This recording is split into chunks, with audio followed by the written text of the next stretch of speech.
అందరికీ నమస్కారములు. కదిరి నియోజకవర్గ ప్రజలకి, ముఖ్యంగా వైఎస్ఆర్సీపీ కుటుంబ సభ్యులకు, పార్టీ కార్యకర్తలకు మరియు పార్టీ శ్రేణులకు మరియు నా ఈ ఎలక్షన్లో కృషి చేసిన ప్రతి ఒక్కరికి పేరు పేరున హృదయపూర్వక ధన్యవాదాలు మరియు వారి కృతజ్ఞతలు నేను తెలియజేసుకుంటున్నాను.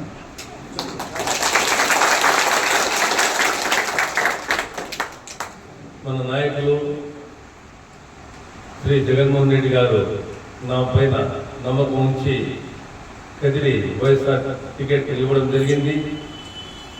దానికి మీరంతా నన్ను ఆయన తీసుకున్న నిర్ణయానికి స్వాగతించి మీరు నన్నందరూ తోడుగా ఉండి ఈరోజు దాదాపు గెలుపు అంచుల వరకు మీరందరూ గెలుపోవటంలో రాజకీయంలో సహజం. ఒకరే గెలుస్తారు, ఓడిపోతారు. దాంట్లో ఈరోజు మన వైఎస్ఆర్సీపీ పార్టీ అభ్యర్థిగా నేను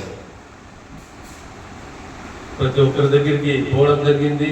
ప్రతి ఒక్కరూ వారి శాయశక్తిగా కృషి చేసి దాదాపు 7-8 రోజులు మేము మెజార్టీ కూడా రావడం జరిగింది. ఇంకా కదిరి నియోజకవర్గ ప్రజలు వాళ్ళు తీసుకున్న నిర్ణయం మాకు శిరోధార్యం. మేము వారు ఇచ్చిన తీర్పును మేము స్వాగతిస్తూ శిరసా వహిస్తున్నాం. కానీ రానున్న రోజుల్లో తప్పకుండా మళ్ళీ వైఎస్ఆర్సీపీ పార్టీ ఈరోజు ఎలాగే ఉందో మీరు చూసినారు. 2014లో కూడా వైఎస్ఆర్సీపీ పార్టీ ఓటమి చవి చూసింది. దాని తర్వాత 2019లో 151 సీట్లు వచ్చినాయి. ఈరోజు మాకు తక్కువ సీట్లు వచ్చినాయి. దానికి బాధపడే అవసరం లేదు. ఎందుకంటే మేము ప్రజాక్షేత్రంలో ఉన్నాం. ప్రజలు ఏ తీర్పు ఇస్తారో దాన్ని తప్పకుండా గౌరవించాలి, గౌరవిస్తున్నాం కూడా. కాబట్టి ఈరోజు మీకందరికీ నేను ఒక మాట చెప్పదలుచుకున్నాను. ఏమంటే మీరు ఎలాంటి అధైర్యపడే అవసరం లేదు. తప్పకుండా నేను మీ వెంటే ఉన్నాను. ప్రతి ఏ టైంలో కానీ మీరు నాకు ఫోన్ చేయొచ్చు. నా ఫోను 24 గంటలు ఓపెనే ఉంటుంది. దీనికి ఏ టైం లేదు. రాత్రి 10 గంటల నేను పనిలో ఉన్నా తెలుస్తాను. ఈవేళ నేను ఏదో బయట పని మీద పోయినా కానీ మీరు నాకు ఫోన్లలో సంప్రదించవచ్చు. చాలా త్వరగా చెప్పేస్తారు బయట నుంచి వచ్చి బయట వెళ్ళిపోయినాడని. నేను కదిరిలో పుట్టినాను, ఆ రోజు చెప్పినాను, పెరిగినాను, కదిరిలోనే ఉంటాను. మీరు చూస్తున్నారు కదిరిలో వైఎస్ఆర్సీపీ పార్టీ ఆఫీస్ ఎంత పెద్దది ఉందనేది. ఎక్కడ లేదు రాష్ట్రంలో. అంటే నేను ఇక్కడ పాతపోయికి వచ్చిండేది. కాబట్టి మీరందరూ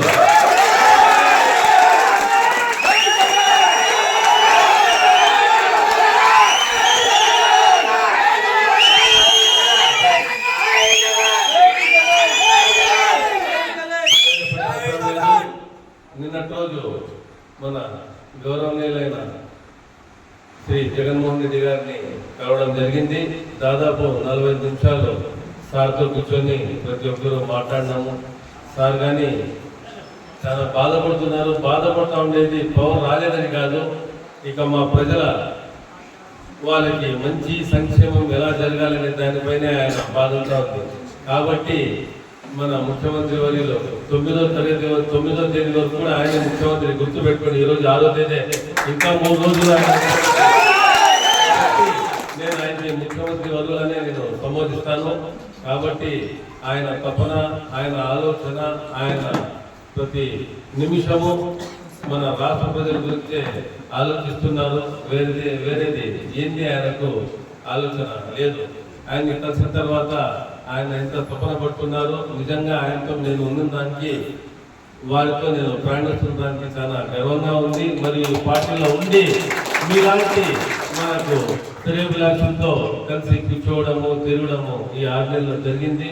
ఇలాగే రానున్న 6 నెలలు, 5 నెలలు, 7 నెలలు అనుకున్నా జీవితం అంతా మీతో కలిసి ప్రయాణం చేస్తానని,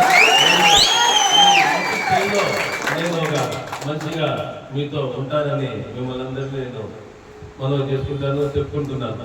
కాబట్టి మన వైఎస్ఆర్సీపీ పార్టీ కార్యకర్తలు కానీ, పెద్దోళ్ళు కానీ, చిన్నోళ్ళు కానీ ఎలాంటి అధైర్యపడకుండా చాలా ధైర్యంగా ఉండి ఏదైనా చిన్న సమస్యలు వస్తే మీరందరూ కలిసికట్టుగా నిలబడి వచ్చే ఏ ఇబ్బంది అయినా అందరూ కలిసికట్టుగా మేమందరం ఎదుర్కొంటాం. అదేగాక నేను కూడా తప్పకుండా ఇక్కడే ఉంటాను, మీతో ఉంటాను.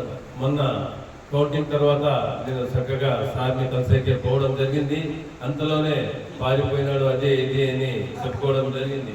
కాబట్టి ఇలాంటి మాటలకు మీరు కూడా సోషల్ మీడియా ద్వారా కానీ, ప్రెస్ ద్వారా కానీ టైంకి మీరు తప్పకుండా వాళ్ళకి సమాధానం ఇచ్చి, అంటే ఓటి కొట్లాటలు దీన్ని కానీ మీరు చేయకుండా కొంచెం ఓపిక పడితే రానున్న 5 సంవత్సరాలు కానీ మనమే. ఎందుకంటే మేము ఎంత ప్రజాక్షేత్రంలో వస్తారు, ఏదో ఒక యాత్ర తీసుకొని ప్రతి ఇంటికి గడప గడపకు ఆయన చేసిన సంక్షేమం, అభివృద్ధి, దాని తర్వాత వైఎస్ఆర్సీపీ పార్టీ ఈ రాష్ట్ర ప్రజల గురించి ఎంత బాగా ఆలోచిస్తుందనే దానికి వాళ్ళు తప్పకుండా ప్రతి ఒక్కరి మధ్యలో వస్తారని వారు కూడా చెప్పడం జరిగింది. మేము కూడా ఆయనకి ధైర్యం ఇచ్చినాం. ఆయన కూడా మాకందరికీ ధైర్యం ఇస్తూ కార్యకర్తలందరూ ధైర్యంగా ఉండి ముందుకు వైఎస్ఆర్సీపీ పార్టీని తీసుకొని వెళ్ళాలని ఆయన చెప్పడం జరిగింది. కాబట్టి మీకందరికీ నేను మనవి చేసుకునేది ఏమంటే, కలిసికట్టుగా ఈ వర్గ విభేదాలు వదిలేసి వైఎస్ఆర్ జెండా కింద మేమందరం నిలబడి ప్రతి ఒక్కరూ కలిసికట్టుగా రానున్న రోజుల్లో ముందుకు సాగాలని ప్రతి ఒక్కరికి తెలియజేస్తున్నాను. అలాగే ఈ నెల 11వ తేదీ రాత్రి నేను మక్కా యాత్రకు బయలుదేరి వెళ్తున్నాను. ఒక 10 రోజులు నేను ఉండను. వచ్చిన తర్వాత మళ్ళీ నేను ఇంటికి వచ్చి ఇక్కడే ఉంటాను, మీ మధ్యలోనే ఉంటాను, ఈ ఆఫీసులోనే కూర్చుంటాను. నా ఇల్లు ప్రతి ఒక్కరికి తెలుసు. మీరు ఇంటికి రావచ్చు, ఆఫీసుకు రావచ్చు. ఒకవేళ నేను లేకున్నా కానీ ఈ ఆఫీస్ తెరిచే ఉంటుంది. వైఎస్ఆర్సీపీ మూతపడలేదు. వైఎస్ఆర్సీపీ పార్టీ ఈ రోజు నుంచి ఇంకా ఎక్కువ సమస్యలను చెప్పేదానికి అపోజిషన్ కావాలి. ఈరోజు వైఎస్ఆర్సీపీ పార్టీ ప్రజల గురించి ఆలోచించి మధ్యలో ప్రతి ఒక్కరికి కలవడం జరుగుతుంది. మీకు తెలుసు, వైఎస్ఆర్సీపీ పార్టీకి పోరాటాలు కొత్తవేం కాదు. ఈ ఓటమి అనేది ప్రజలు ఇచ్చిన తీర్పు. దాన్ని మేము శ్రద్ధ వహించి అంగీకరిస్తున్నాం. దానికి గాను మీరందరూ ఓటమి చెందినామని అధైర్యపడే అవసరం లేదు.